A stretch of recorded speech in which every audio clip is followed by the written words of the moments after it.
નમસ્કાર મિત્રો, આજે હું ખાસ તમારા માટે રેસીપી લઈને આવી છું. પ્યોર ગુજરાતી કાઠિયાવાડી ભરેલા રવૈયા કાઠિયાવાડી શાક છે. ખાસ રેસીપી છે અને આપણે બધી મેં તૈયારી કરી લીધી છે. એ પહેલાં હું તમારા બધાનું મારી ચેનલ આશા શક્તિ રસોઈમાં હું સ્વાગત કરું છું અને એક પ્યારભરી રિક્વેસ્ટ છે કે મારી આ વિડીયો એન્ડ સુધી જોજો, સ્કીપ ન કરતા, અને મારો વિડીયો લાઈક કરજો અને કમેન્ટમાં મને જરૂર જણાવજો કે મારો વિડીયો આ તમને કેવો લાગ્યો અને તમને કઈ રેસીપી ગમે છે. ચલો હવે આપણે સ્ટાર્ટ કરીએ. મેં અહીંયા રીંગણા ધોઈ લીધા છે બરોબર. આપણા જે રવૈયા છે એ મેં બરોબર ધોઈ લીધા છે અને હું જે રીતે કટ કરું છું એ બી તમે બરોબર જોઈ લો કે આપણે રીંગણા આવી રીતે કટ કરવાના છે કે જ્યારે મસાલો ભરીએ ત્યારે આપણો મસાલો નીકળી ન જાય, મસાલાને એકદમ પ્રોટેક્ટ કરે, એકદમ પકડી રાખે મસાલો. એવી રીતે આપણે કટ કરવાના છે રીંગણા અને વચ્ચેથી અંદર સુધીનું લાંબુ કટ કરશું. આપણે બંને સાઈડ આપણે કટ કરી લેશું. આવી રીતે બધા રીંગણા કટ કરી લેવાના છે. અને આ રવૈયાના રીંગણા છે. રીંગણામાં ઘણી બધી જાતના રીંગણા આવે છે. નાના રીંગણા, મોટા રીંગણા, રીંગણાના ઓળાના રીંગણા અલગ આવે છે, પછી બાજરીયા રીંગણા અલગ આવે છે, લાંબા પાતળા રીંગણા અલગ આવે છે. અને આજે હું તમને બતાવું છું એ આપણા રવૈયા, ભરેલા રવૈયા. આ ખાસ આનું રીંગણાનું નામ જ છે, આ રવૈયા છે. તો આવી રીતે બધા રીંગણા આપણા ભરાઈ ગયા છે અને હવે આપણે મસાલાની તૈયારી કરી લેશું. અને જે કટ કરેલા બધા આપણા રવૈયા છે એ રવૈયામાં એકવાર ચોખ્ખા પાણીએથી આપણે ધોઈ લેશું. આપણા જે રવૈયા ધોયેલા છે એ પાણી પહેલાં આપણે કાઢી લેશું, કારણ કે આપણે જ્યારે રીંગણામાં મસાલો ભરીએ એટલે રીંગણામાં પાણી ન હોવું જોઈએ, નકર આપણો મસાલો બી ભીનો ભીનો જેવો લાગે છે. એટલા માટે આપણે પાણી પહેલાં કાઢી લેશું અને કોરા કરી લેશું, દબાવીને પાણી કાઢી લેશું અને પછી આપણે મસાલો તૈયાર કરીને રીંગણામાં ભરવાનો છે. હવે બાઉલમાં 1 કપ જેવી મેં ડુંગળી લીધી છે, એ આપણે એડ કરી દઈશું. આ ડુંગળીમાંથી થોડી ડુંગળી અલગ કાઢી લઈશું. એનું હવે આગળ આપણે શું કરશું એ આગળ બતાવીશ. અત્યારે હવે આપણે 1 કપ જેવી ડુંગળી લીધી છે. 1 કપ જેવી મેં ધાણા ભાજી લીધી છે, કોરિએન્ડર લીવ્સ. ધાણા ભાજીનું પ્રમાણ થોડું વધારે આપણે શાકમાં રાખશું. ધાણા ભાજીનો સરસ ટેસ્ટ આવે છે વધારે પ્રમાણમાં હોવાથી. અને હવે આપણે લાલ મરચું પાવડર છે, આ મરચું હું ઘરે જ કૂટીને ફ્રીજમાં સ્ટોર કરીને રાખું છું. 1 વીક માટે આવી રીતે હું સ્ટોર કરીને રાખું છું કે ઓચિંતાનું કાંઈ બી બનાવવાની જરૂર પડી જાય તો આપણે મરચું ત્યારે ટાઈમે આપણે કૂટવા ના બેસવું. એટલે લાલ મરચું અને લસણની પેસ્ટ છે. 1 ચમચી મેં હળદર એડ કરી છે, 1 ચમચી આપણે હિંગ એડ કરવાની છે અને 1 ચમચી મેં મીઠું એડ કર્યું છે. સ્વાદ પ્રમાણે આપણે મીઠું એડ કરશું. હવે 1 ચમચી આપણે ધાણા જીરું પાવડર મિક્સ કરી દઈશું, એડ કરી દઈશું. 1 ચમચી જેવું મેં તેલ એડ કર્યું છે. અને હવે આ બધો મસાલો મિક્સ નથી કરવાનો. પહેલાં આપણે થોડો ચણાનો લોટ શેકી લઈશું. આ મસાલામાં ચણાનો લોટ બી એડ કરાય છે, બહુ સરસ ટેસ્ટ આવે છે. પણ હું જ્યારે બી આ શાકમાં ચણાનો લોટ એડ કરું તો હું શેકીને જ લોટ એડ કરું છું. શેકેલો ચણાનો લોટ બહુ સરસ લાગે છે.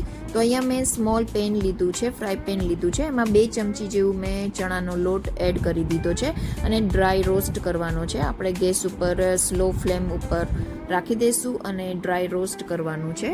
અને પછી આપણે મસાલામાં ચણાનો લોટ એડ કરી દઈશું.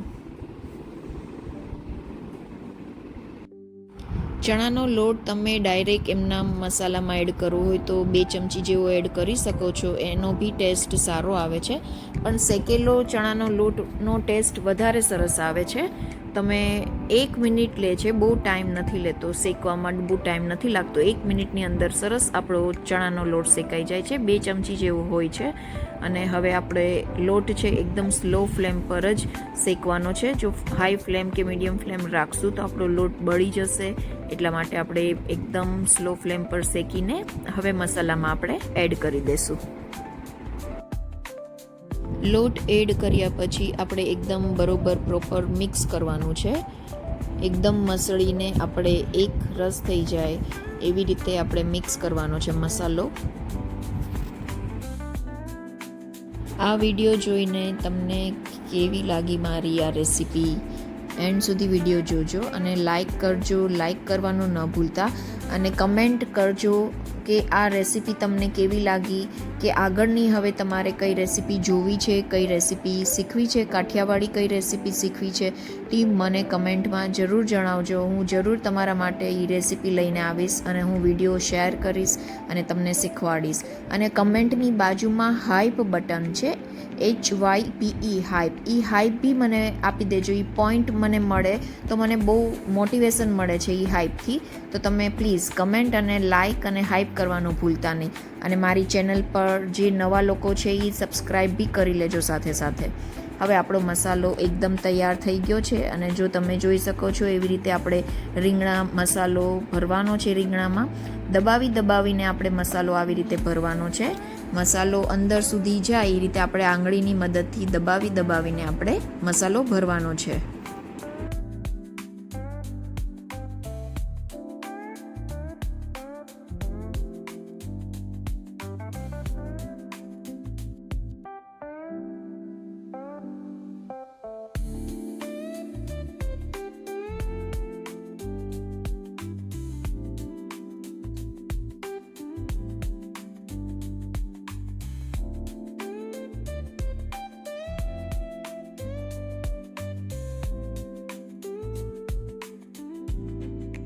આવી રીતે આપણે દબાવીને આપણા રવૈયા ભરી લેશું અને દબાવીને ભરવાના છે, જેથી કરીને આપણો મસાલો બહાર ન જાય. અને જુઓ હવે આપણા બધા રીંગણા, આપણા બધા રવૈયા ભરાઈ ગયા છે મસાલાથી.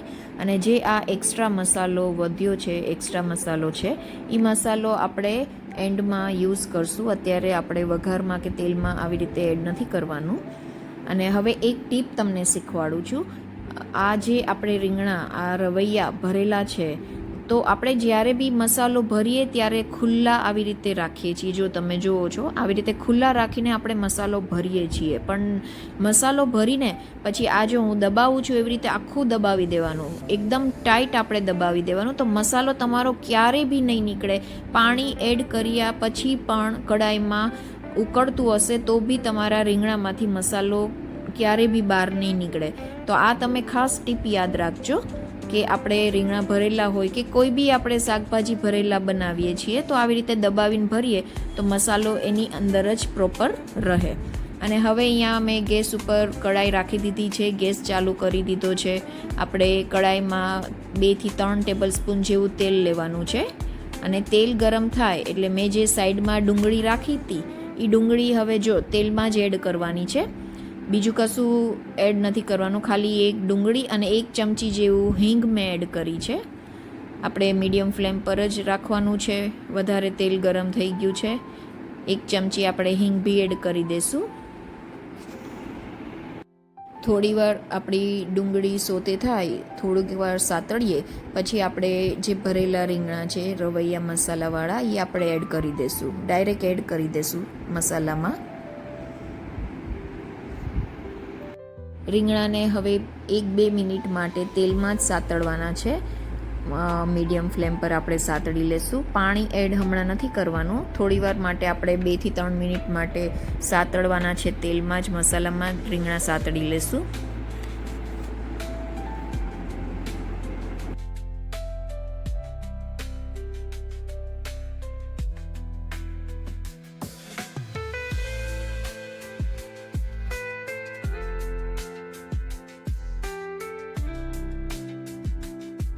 જો તમે જોઈ શકો છો શાકનો કલર ચેન્જ થઈ ગયો છે અને નીચે હવે આપણો મસાલો ચોટી રહ્યો છે. એટલે એનો મતલબ એમ કે સરસ આપણું શાક છે 2 થી 3 મિનિટ માટે સાતળાઈ ગયું છે. અને હવે આપણે આ સ્ટેજ ઉપર પાણી એડ કરશું. 1 થી 1.5 ગ્લાસ જેવું પાણી એડ કર્યું છે મેં અહીંયા. પાણી એડ કર્યા પછી જે રીંગણાના રવૈયાના જે ડીટિયા છે એ પાણીમાં નીચેની તરફ રાખવા, જેથી કરીને એ ભાગ કડક હોય તો વધારે જલ્દી ચડી જાય. એ માટે આપણે એવી રીતે દબાવીને નીચેની સાઈડ કરી દેવા અને મીડિયમ ફ્લેમ પર જ શાકને સાતળવાનું છે. પહેલાં આપણે પાણી એડ કર્યા પછી આપણે ફૂલ ફ્લેમ રાખશું અને થોડુંક ઉકળી જાય પછી આપણે મીડિયમ ફ્લેમ કરી લેશું.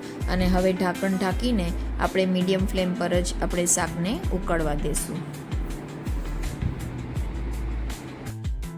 પછી વચ્ચે વચ્ચે આપણે ચેક કરતા રહેવું પડશે, કારણ કે આપણે ચણાનો લોટ મસાલામાં એડ કર્યો છે તો ચણાનો લોટ અંદર જલ્દીથી ચોટે છે. એટલા માટે આપણે વારે વારે ચેક કરવાનું છે કે આપણી શાક દાજતું નથી કે નહીં. હવે આપણે પાણી તો છે, રસો બરોબર છે, થોડુંક રીંગણા દબાવે છે, થોડાક રીંગણા કાચા છે, ત્યારે આ સ્ટેજ ઉપર જે એક્સ્ટ્રા મસાલો બચ્યો છે એ આપણે એક્સ્ટ્રા મસાલો ઉપરથી એડ કરી દઈશું. આ મસાલો આપણે ચલાવવાનો નથી, મિક્સ નથી કરવાનો. આપણે ઢાંકણ ઢાંકી દઈશું અને વરાળમાં જ આ મસાલો ચડી જશે. એટલે હવે પાછું આપણે ઢાંકણ ઢાંકીને થોડી વાર માટે ચડાવવા દઈશું શાકને. જ્યારે આ ઉપરનો મસાલો એડ કરો અને ઢાંકણ ઢાંકો ત્યારે આપણે ગેસની ફ્લેમ એકદમ મીડિયમથી સ્લો કરી દેવાની છે, કારણ કે આપણું શાક મીડિયમ ફ્લેમ પર જ ચડી ગયું છે. હવે એકદમ સ્લો ફ્લેમ કરવાની કે આપણું શાક દાજી ન જાય. જો મસાલો આપણો એકદમ અંદર મિક્સ થઈ ગયો છે અને હવે આપણું શાક બી તૈયાર છે એવું લાગે છે. પણ થોડા રીંગણા હજી દબાવે છે. અમુક રીંગણા નાના છે એ ચડી ગયા છે, અમુક રીંગણા થોડા મોટા છે એ હજી દબાવે છે. તો થોડી વાર માટે આપણે 5 મિનિટ માટે પાછું ઢાંકણ ઢાંકીને રાખી દઈશું, એટલે આપણા રીંગણા એકદમ સરસ ચડી જાય, શાક આપણું એકદમ બરોબર રેડી થાય. એટલા માટે આપણે ઢાંકણ ઢાંકીને 2 થી 5 મિનિટ માટે રાખી દઈશું. ચલો 5 મિનિટ થઈ ગઈ છે તો આપણે શાક ચેક કરી લઈએ કે આપણું શાક કેવું બન્યું છે.